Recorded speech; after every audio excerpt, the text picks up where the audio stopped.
Yo, what is going on, everybody? So I wanted to make this video on this absolutely broken Valentine's campaign that we have over on the JP version of the game.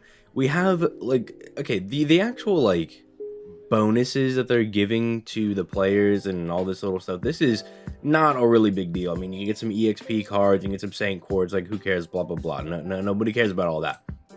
This is crazy because they're putting 5 limited servants all on rate up. Not at the same time, obviously. They're in a scaling rate up, right, as you can see right here. But they all get to go on rate up for a few days. And all of these servants are pretty good. Like, if not just very usable. Like in Semiramis' case, she's probably the worst one here. But even then, if she's the worst servant here, it's a pretty good lineup of limited servants. And it's just absolutely insane. They also brought back every single Valentine CE as well, with some of them like cute Orangeette being very good with its NP jetting abilities.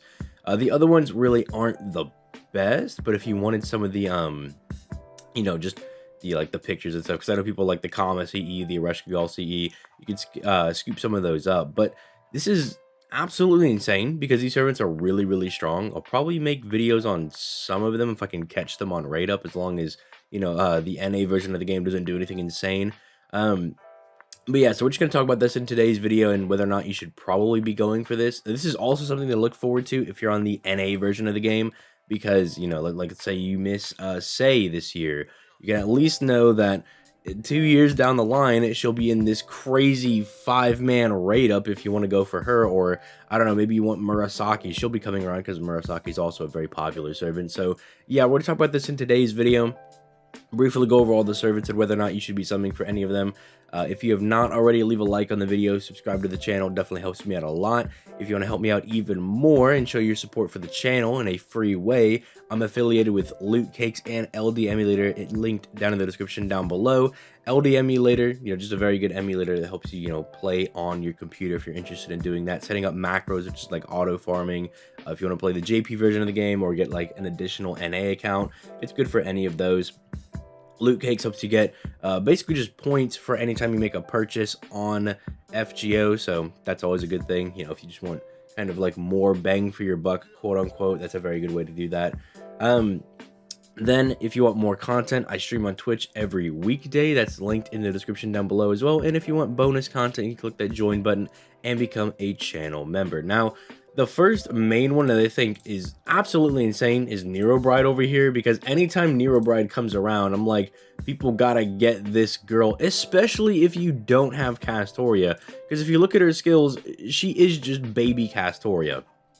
She's giving one ally a pretty pretty beefy amount of NP gen and a 30% battery, an insanely strong attack buff, a decent crit star gen. This is not super broken, but it's still pretty good. Star gen is a bit different than NP gen. You kind of want to go for the 100%, because the 100% is a bit more crazy, because it can guarantee that arts cards are not going to be able to drop stars, which is absolutely insane. But this is still really good if you're giving it to like a quick or a buster servant. So it's still like pretty good. And then she has the very strong heal, and she has a very strong defensive buff, and then gives them a special damage mod against Sky attribute, which isn't the insanely big, like 50% even special damage mod, but the fact that you could give that and this right here to double buff people is absolutely insane.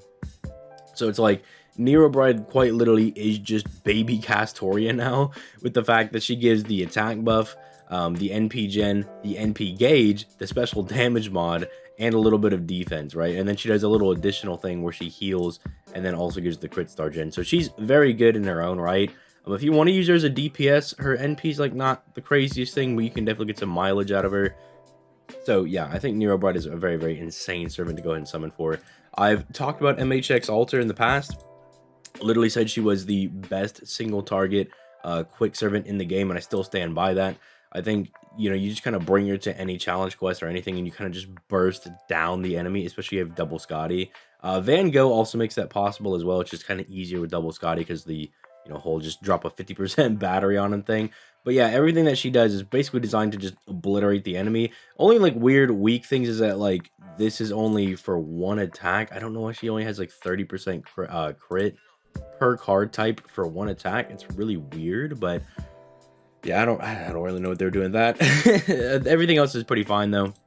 It's still good. It's just weird, you know. It's just a very odd limitation, but this is obviously just the thing that kind of gets her going, giving her the quick buff and then giving her stars to kind of let her just start critting and everything immediately. And then, you know, the ability to just give herself a small attack buff, but it does multiply into her quick buff here to give her massive amounts of damage.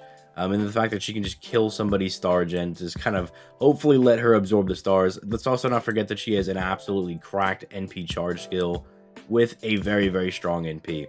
Like, just the fact now that she hits all good alignment people and sabers for bonus damage gives her just insane versatility in who you want to bring her to. So, one of the best just burst down DPS servants in the game because she's a Zerk. She's one of the hardest hitting servants in the entirety of the game. And, you know, she just facilitates beating people up with like basic, just generically good skills. So, she doesn't have any like dodges or anything, but you know, the enemy should be obliterated by then, so you shouldn't have to worry about that. Semiramis, as I was saying, is a little more wonky. Probably the worst servant here going on rate up, which isn't necessarily a bad thing because Semiramis ain't bad in her own right. Because they gave her the 30% battery here, which means with her append skill, she does have a fake 50% battery, meaning you can actually use her with Koya and Skya. So she did not get left behind with the meta. This is actually very important for her as well because you need this to take advantage of this right here because she actually doesn't have her own Buster Mana Burst. Instead, she reduces all all enemies Buster resistance by 50%, which is pretty ridiculous if you think about like the fact that you might have other servants. So instead of just giving herself a buff, she's potentially busting the the entire party's damage by just neutering the enemy's resistance to Buster cards. It's pretty crazy.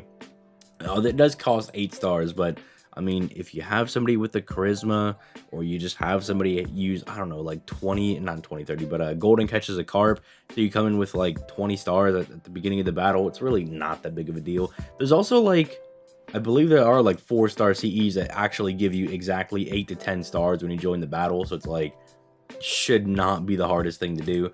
Then, you know, she has this, which I think is pretty interesting. Not the most cracked thing. I mean, this is nice to kind of help her regain her NP after she fires it initially, especially with her triple arch deck.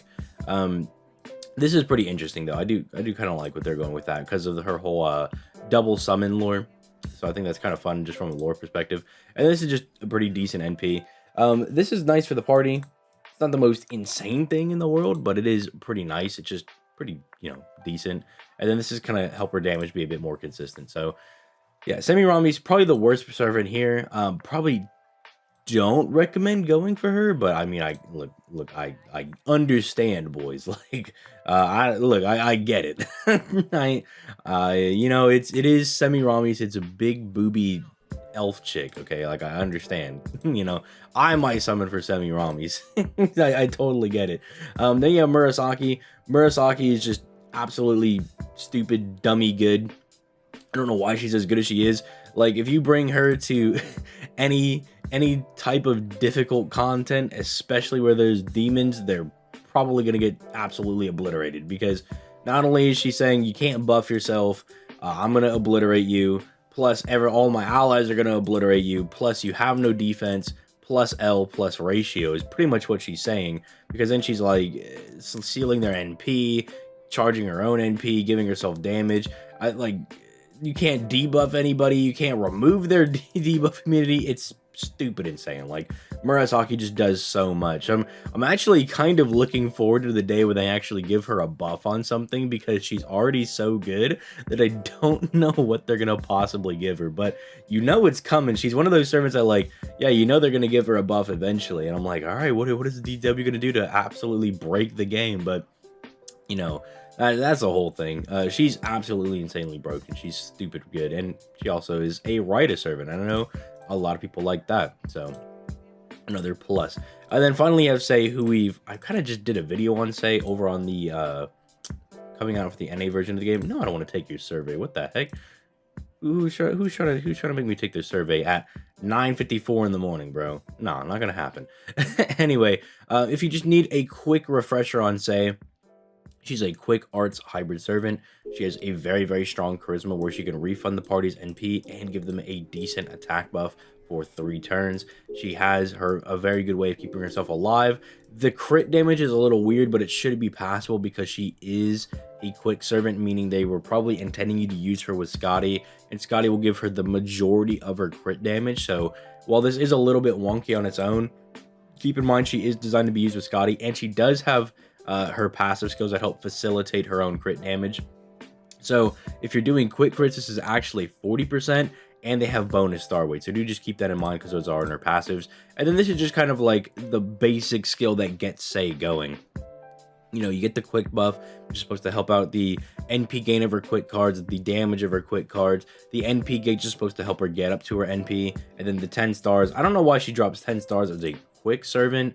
Might as well just made it like 20 or something, or just made it like 10 stars refund every turn for 3 turns. But yeah, then the main draw for Sei is that she literally has damage mod on like everybody in the game. Like there's like nobody she ain't hitting. You got man, shadow servants, and neutral. So it's like if she's fighting somebody, you're probably getting smacked with one of these. Like the likelihood is pretty high. Like Sei really just wants beef with anybody. Oh, and she also can't be charmed as well.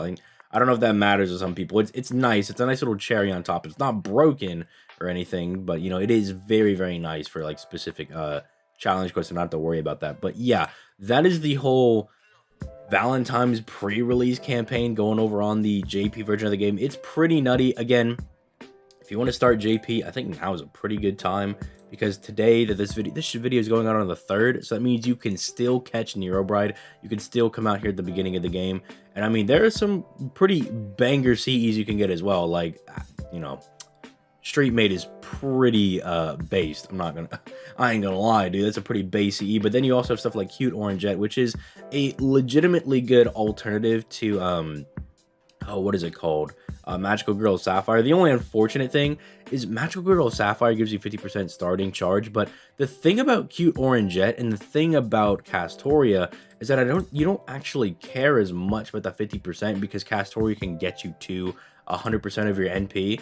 And then Castoria giving you the bonus NP gen, you getting this bonus NP gen here, and the bonus damage means you're probably just going to loop 100% of your NP anyway. So you probably didn't care about the original like 40 to 50% battery that Magical Girl Sapphire gives. So this is actually pretty fun if you just want to loop with any servant, because this will probably push them over the edge as far as being able to just loop 100% of their battery, right? So this is pretty insane if you want to do like looping with pretty much anybody.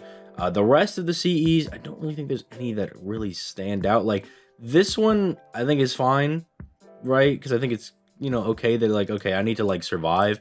It's like a different alternative to volume and Hydrogyra, whatever the Canis CE is. But yeah, you get the 2 hits of invincibility instead of 3, and then you get 25% NP damage, which is pretty insane. Like imagine slapping that on Herc and making Herc more tanky. You take away one of his hits, but you say, all right, Herc, but you're just gonna take the person you're fighting, you're gonna fold them into a pretzel, bend them over backwards, suplex them into a different dimension, right? So that's pretty interesting for characters like Herc, King Hassan. I was going to say Osaka Behime, but Osaka Behime doesn't have damage on her NP, so not for her. But other like solo servants that do want to do big boy damage, very good for them. Ku Alta is another very good one. This is very good for someone like him. So I think that's very, very strong. This one, I mean, this ain't bad, but because it's a quick CE, it probably did need starting charge. But this is like a step in the right direction, most definitely, because the thing that a lot of quick servants struggle with the most, and the thing they really want, is this right here. They want that buff to the NP gain, just the raw NP gain injected right into the main vein is exactly what they want. So this is very good for them. I'm sure you could do some testing with it because technically you're getting double NP gain because of the quick buff and this right here. Although this one, before I really wanted to rely on it, I do probably want to max limit break it just to get that little bit of extra. Because when it comes to quick servants, every little bit of NP gain is going to go a mile for them because like every little bit of it is so important. just because they're not art servants and their NP gaining ability is just a bit lower, right? Sorry, I had a stroke there for a second, but just a bit lower than what art servants have. So every little bit of additional NP gaining they can get is very, very crucial for them. And I mean, it's got Valentine's comma on it. So I know that's probably just more than enough reason for people to go for the CE. So I think this is a very like sick celebration that we have going on right now. I definitely think this is a good time to jump into the JP version of the game. You have exclusive CEs that are very popular. You have very popular servants going on raid up that are all very, very strong. So you know, if you want to join JP, now is a good time to do it. And if you're on the JP version of the game, all of those servants are really strong. Like, if there were ones that I would specifically say are worth maybe investing a multi or two into, it's like Nero Bride, MHX Alter. You could probably skip Semirami's. Murasaki, you could probably get away with skipping, but I mean, she's also a very, very strong option.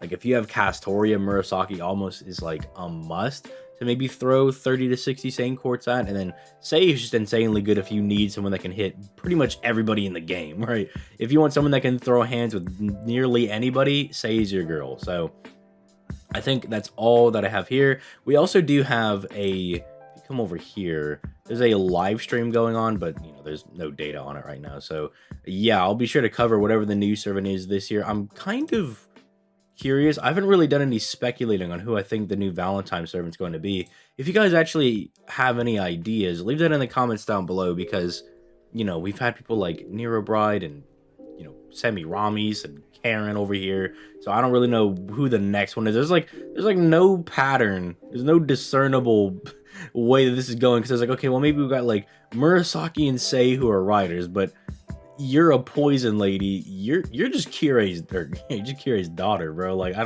just don't even know. So yeah, we'll see what they do for this. There's like no speculation, because there's like no consistency with them. Like, at least for Halloween, there was a lot of hints to it being Elizabeth being the Cinderella lady, right? Like, there was like hints and stuff for that. So I can make that prediction video and I'd be like, okay, I feel pretty confident in this. But dude, who knows who's gonna be the Valentine servant? Is it gonna be that Arcoweed servant we saw? Is that who we're gonna get? I think that'd make a lot of people happy. But yeah, with all that being said, boys, I'm gonna go ahead and get out of here. See you guys in the next one. Peace, late guys.